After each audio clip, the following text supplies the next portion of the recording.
محمد بن سیرین یہ تابعی ہیں رحمۃ اللہ تعالی علیہ، مسلم شریف میں جلد نمبر 1 میں صفحہ نمبر 11 پر فرماتے ہیں انظروا امن تأخذون دینکم، فرماتے ہیں دیکھ لینا جس سے تم دین سیکھنے چلے ہو، پہلے دیکھ لینا اس کے اپنے دین کا کیا حال ہے، کہیں وہ دین کے نام پر لوگوں کو نبی کو سے دور تو نہیں کر رہا، دین کے نام پر کہیں وہ نبی کی امت کو نبی سے دور تو نہیں کر رہا، پڑھتا دین ہے، کتابیں اٹھا اٹھا کے بتاتا ہے، یہ حدیث نمبر دیکھیں، یہ بخاری ہے، یہ مسلم ہے، اس میں یہ لکھا ہے، یہ نمبر اتنا ہے، نمبر بھی بتاتا ہے، لیکن اوپر سے 2 نمبر ہی کرتا ہے۔ آج کل تو موبائل پر بھی ایسے بہت سے بے توفیقے نوجوان جو آج پیدا ہوئے ہیں، اور وہ اتنی زبانیں کبھی اولیاء کے خلاف، کبھی صحابہ کے خلاف، کبھی حضرات اہل بیت نبوت کے خلاف ہیں جی، اور ان کا طرز تکلم ہے جی علی اجویری صاحب کیا ہیں جی، علی اجویری صاحب، یہ لاہور والے جو علی اجویری صاحب ہیں کیا ہیں جی، یہ طرز تکلم ہوتا ہے، اس طرح سے باتیں کر رہے ہوتے ہیں۔ خیر بہرحال میں کہنا یہ چاہتا تھا دوستو، علم ایسا نور ہے جو انسان کی اصلاح کرتا ہے۔ اگر عالم ہو کر وہ عمل نہ کرے تو تب بھی وہ جاہل ہے،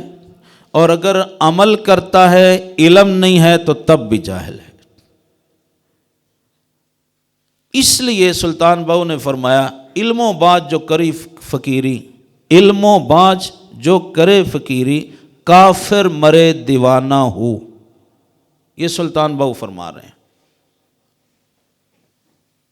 اب ان حضرات یہ سلطان بہو ہیں، بابا فرید الدین گنج شکر ہیں، داتا علی اجویری ہیں، امام علی علاقہ ہیں، ملک شاہ ولی ہیں جی، خواجہ معین الدین چشتی ہیں، بختیار کاکی، ان لوگوں کے بارے میں لوگوں کا یہ خیال ہوتا ہے نہیں یہ تو درویش بندے، پتہ ہے آپ ان کی ذرا تاریخ پیچھے پڑھ کے دیکھیں، ان کے حالات پڑھ کے دیکھیں، حضرت بلے شاہ رحمۃ اللہ علیہ کے حالات پڑھ کے دیکھیں، کتنے بڑے عالم تھے، کتنا عرصہ وہ علم پڑھتے رہے۔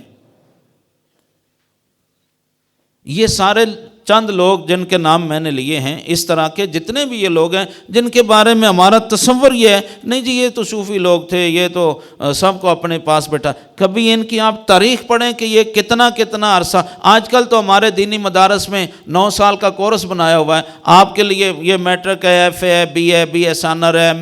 ایم فل ہے، پی ایچ ڈی ہے، بس آپ جناب 16 سال پڑھا جی ایم اے ہو گیا، بس ہم نے تو سلیبس بنا رکھے ہیں۔ ان لوگوں نے تو 40 سال مدرسوں میں گزار دیے ہیں پڑھنے کے لیے، کیا پڑھتے رہے وہ 40؟ آج ہم پیپر دے دیں، یہ لوگ پیپر نہیں دیتے تھے، ہم لکیر کے فقیر ہیں، ہم لفظوں کے محتاج ہیں، ہم کاغذ کے ٹکڑے کے لیے مرتے ہیں، کروڑوں روپے ہم ایک کاغذ کا ٹکڑا بعض اوقات ناجائز ذرائع سے حاصل کرتے ہیں، پیسے دے کے پوزیشنیں حاصل ہوتی ہیں۔ میں اس میدان کا آدمی ہوں، مجھے پتہ ہے، یونیورسٹیوں سے میرا تعلق رہتا ہے، کالجوں سے رہتا ہے، اسکولوں سے رہتا ہے، مدرسے کا میں آدمی ہوں، یونیورسٹی تک میں گیا ہوں، میں نے ہر طرف دیکھا ہے کہ ایک سند کے لیے لاکھوں روپے دیے جاتے ہیں، 2 نمبری کر کے ہم علم کا بھی ستیہ ناش کر رہے ہیں۔ وہ تو علم تھا جس کے لیے خالق کائنات جل جلالہ نے ارشاد فرمایا تھا کہ اللہ تبارک و تعالی علم والوں کے درجے بلند فرماتا ہے، اور کل قیامت کے دن علم و عمل والوں کو نبیوں کے برابر عرش اعظم کی نیچے سونے کے ممبروں پر جگہ عطا فرمائی جائے گی۔